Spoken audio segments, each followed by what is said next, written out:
प्रभु, सब कुछ होते हुए भी यह खालीपन क्यों?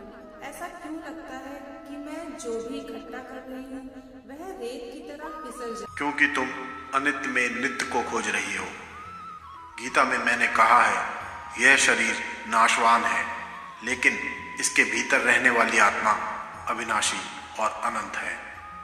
इसलिए मोह छोड़ो और अपना कर्म करो।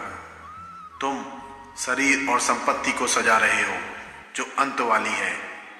तुमने उस आत्मा पर ध्यान ही नहीं दिया जो अनंत है। पर प्रभु, कर्म का चक्र इतना उलझा हुआ क्यों है? मैं मेहनत करती हूँ, संपन्न हूँ, फिर भी शांति नहीं है। क्या मेरे कर्म मुझे बांध रहे हैं? कर्म तुम्हें नहीं बांधते, कर्म के प्रति तुम्हारी आसक्ति तुम्हें बांधती है। तुम फल के मालिक बनना चाहते हो, जबकि तुम्हारा अधिकार सिर्फ कर्म पर है। तेरा कर्म करने में ही अधिकार है, उसके फलों में कभी नहीं। इसलिए फल की दृष्टि से कर्म मत कर।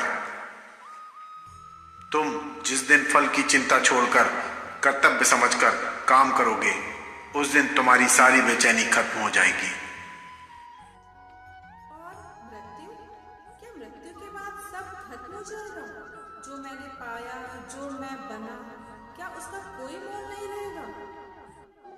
मृत्यु तो केवल एक द्वार है, अंत नहीं।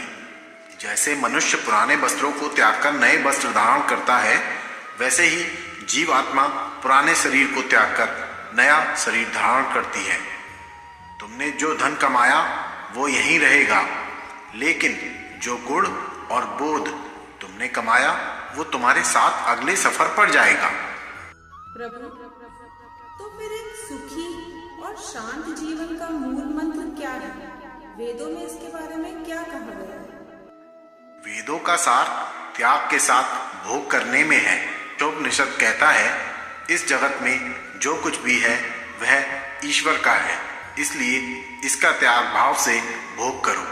किसी के धन का लालच मत करो।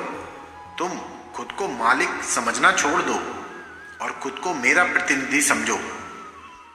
यह समझो कि यह सब मेरा है और मैं तुम्हें इसके जरिए दूसरों की सेवा का मौका दे रहा हूं। जिस पल मेरा मेरा का भाव तेरा तेरा में बदलेगा, तुम मुक्त हो जाओगे।